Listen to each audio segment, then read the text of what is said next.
Oke, Ibu akan menjelaskan tentang rumus empiris dan rumus molekul ya. Tapi untuk kesempatan ini Ibu akan memberikan contoh soal untuk rumus empiris ya. Nanti berikutnya untuk contoh soal rumus molekul. Nih, gambarnya bagus ya. Oke ya, kita lihat nih.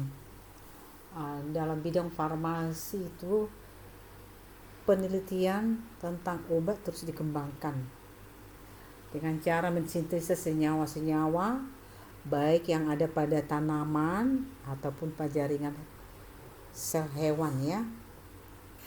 Kalau kita sudah mengetahui massa dari unsur-unsur pembentuk senyawa, nanti akhirnya bisa ditentukan rumus empirisnya dan rumus molekulnya. Nah, sekarang apa sih rumus empiris itu? Rumus empiris itu menggambarkan perbandingan sederhana dari atom unsur pembentuk senyawa. Jadi merupakan perbandingan paling sederhana. Kalau rumus molekul itu apa? Menggambarkan jumlah atom unsurnya yang membentuk senyawa. Jadi jumlah atom yang sebenarnya dari setiap unsur pembentuk senyawa. Nah, coba kita perhatikan, kita bedakan ya rumus empiris dan rumus molekul. Contoh nih, ketika fosfor putih dibakar terbentuklah P4O10. P4O10 inilah disebut rumus molekul. Kemudian kalau kita cari rumus empirisnya, ya kita sederhanakan lah ini. Kita ini bagi dua berarti P2O5. P2O5 itulah yang disebut rumus empirisnya. Nah, dengan kita mengetahui rumus empiris sebenarnya kita bisa menentukan rumus molekulnya ya. Banyak ya yang kita bisa lihat, misalnya lah contohnya ya C6H6. Ini kan adalah benzena ya. Kalau kita sederhanakan ini menjadi CH ya kan. Ini kita bagi 6, ini bagi 6. Sehingga C6H6 ini disebut ini adalah rumus molekulnya. Kemudian CH ini adalah rumus empirisnya. Kalau kita lihat ya, rumus empiris ini dengan rumus molekul bedanya kan ibaratnya berapa kali CH sih supaya membentuk C6H6 gitu kan.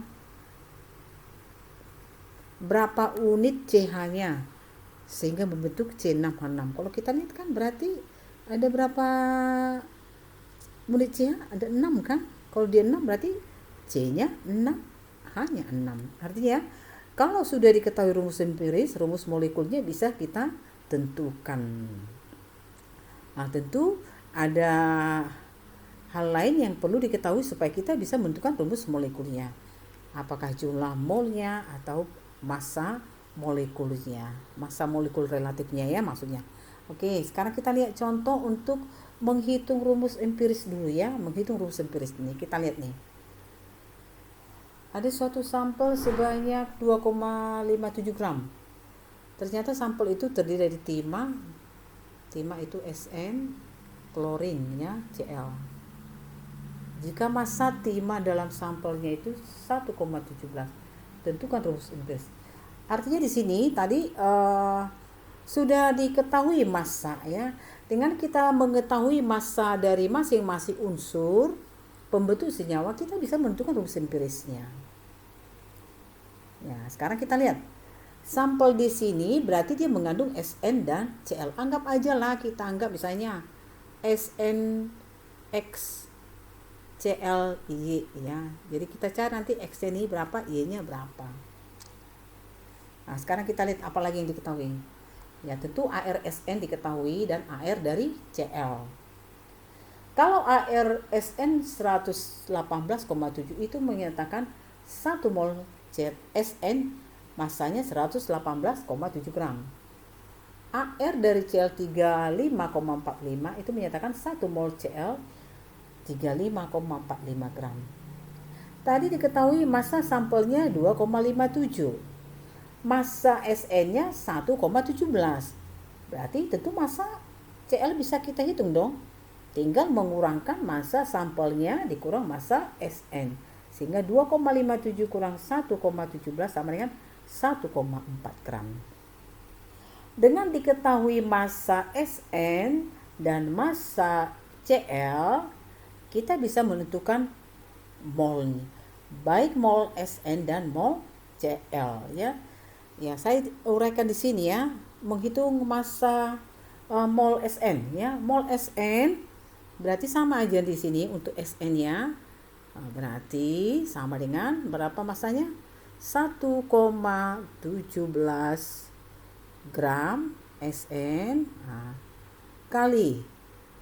Tentu di atas karena kita mau cari mol, 1 mol Sn dibagi 1 mol Sn itu berapa massanya? 118,7 gram Sn. Ini berapa hasilnya ini? Ini boleh kita coret graf Sn. 1,17 dibagi 118,7 itu hasilnya adalah 0,00986. Itulah mol Sn ya. Mol Sn. Oke. Sekarang untuk Cl. Sama aja. Cl-nya kan diketahui 1,4 gram. Berarti 1,4 gram dikali yang dicari molnya, berarti 1 mol Cl. 1 mol Cl itu berapa massanya? 35,45 gram. Sehingga ini kita coret, coret gram Cl tadi ya, coret. Berarti 1,4 dibagi 35,45 adalah 0,0395 gram Cl. Oke, kita cari perbandingannya. Mol Sn banding mol Cl.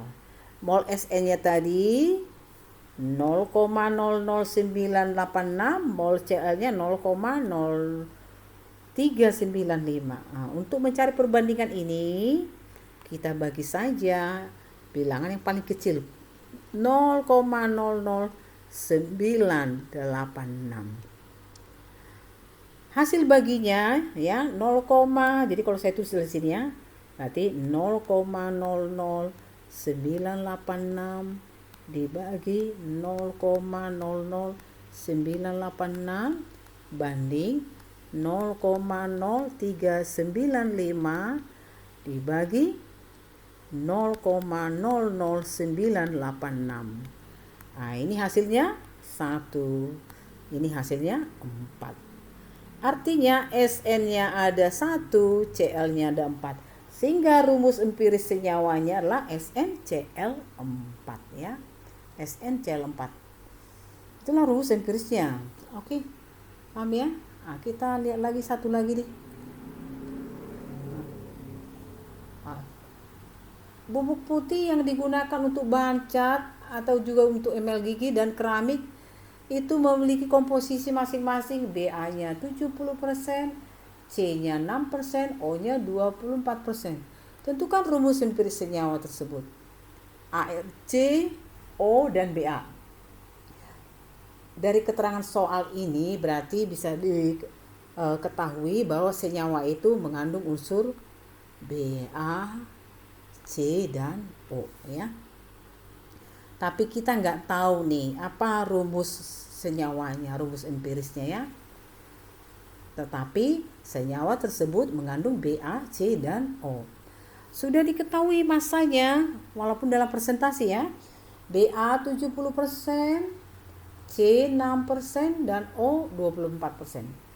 Kita anggaplah massanya itu 100 gram. Berarti udah massa BA 70 gram. Massa C 6 gram, massa O 24 gram. Sehingga kita hitunglah massa dari bukan massa, mol ya, mol dari masing-masing unsur. BA-nya ini nanti berapa mol ya. Kemudian nanti C-nya ini berapa mol. Kemudian O-nya berapa mol. Kemudian diingat ya. Karena AR masing-masing sudah ada, harus diingat lagi bahwa 1 mol BA masanya berarti 137 gram. 1 mol C berarti masanya 12 gram. Kemudian 1 mol O masanya berarti 16 gram. Oke? Sekarang kita cari BA. BA 70 gram. Ini berapa mol? Karena mol yang ditanya adalah pembandingnya. Berarti 1 mol BA per 137 gram BA. Inilah 1 mol BA per 137 gram BA. Kita coret ini. 70 dibagi 137, 0,5 mol BA. Kemudian untuk C. C itu 6 gram. Kemudian 1 mol C itu 12 gram. Berarti 6 gram C pengalinya harus di atas 1 mol C ya, karena yang dicari mol C per 12 gram C. Kemudian ini kita coret ini 6 dibagi 12 berarti 0,5 mol C. Dengan cara yang sama O. O itu 24 gram. Kemudian di sini 1 mol O itu 16 gram. 1 mol O 16 gram.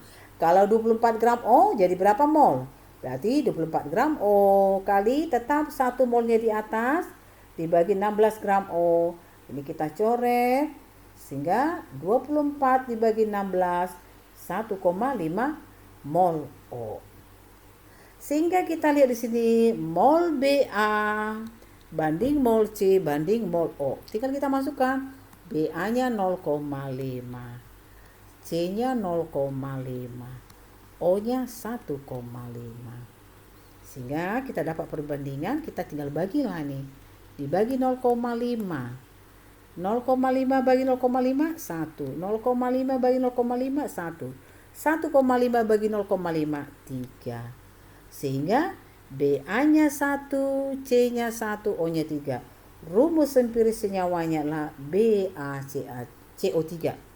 BaCO3 itu apa namanya? Barium karbonat ya. Barium karbonat lah dia. Bisa dipahami ya? Oke, gitu untuk rumus empiris. Nanti untuk rumus molekul akan saya jelaskan pada video berikutnya. Terima kasih atas perhatiannya. Selamat pagi.